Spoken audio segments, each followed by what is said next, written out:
The budget process for the Board of Education can be confusing. To try to make the process more clear, we've put together the following presentation.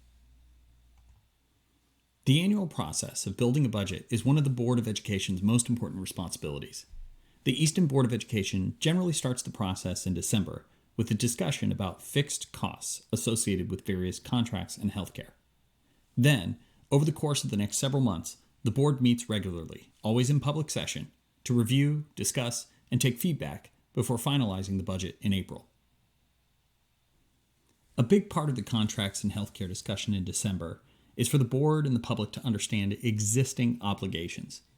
We start by asking the question, if we didn't change anything about how our schools are staffed, how much of an increase would we be looking at?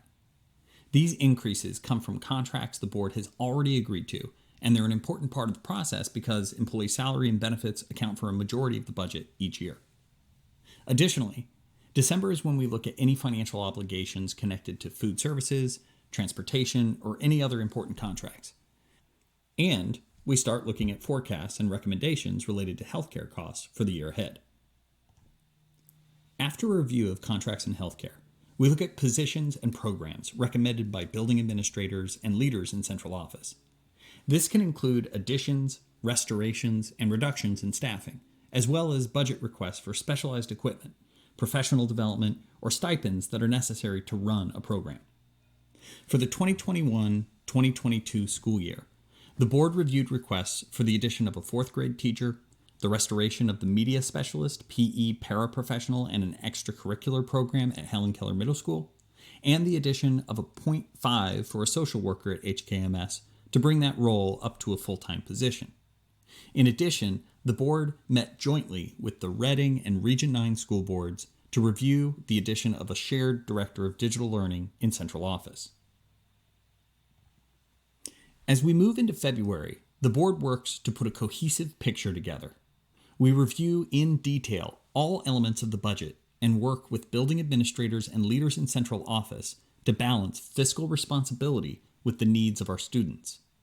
It's common that during the February regular meeting and budget workshops that the board will approve the budget to be presented to the town and Board of Finance.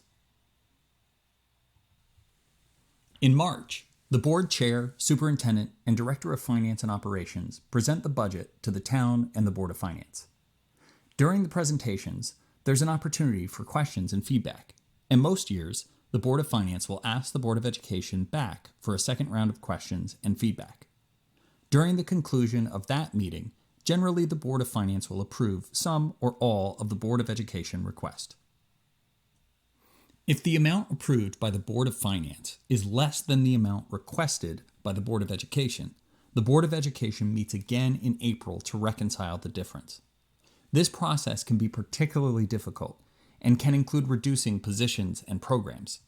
As a core principle, the Board of Education makes every effort to reduce the impact to students as we work to finalize our budget work. So that covers the basic mechanics of the process, but it's also important to understand how the board considered its mission this year specifically as we went through that process. As the board built the budget for the 2021-22 school year, we touched on a number of themes, broadly grouped into two big buckets. Bucket number 1, doing right by our students, and bucket number 2, doing right by our town. Doing right by our students started with grounding our discussions in our 3 enduring educational priorities: academic excellence, caring communities, and learners who are future ready. While keeping these priorities in mind, we also took into account the need to bolster the recovery of our students after COVID.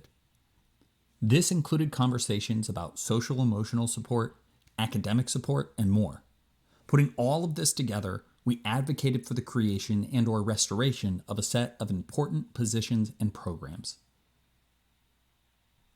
At each step of the process, we were also mindful of the need to do right by our town.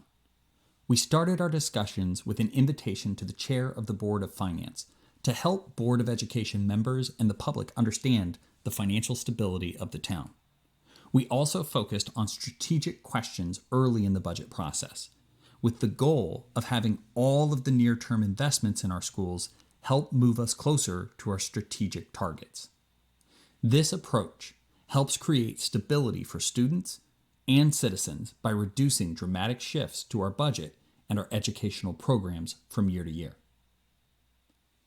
This concludes our overview of the Board of Education budget process.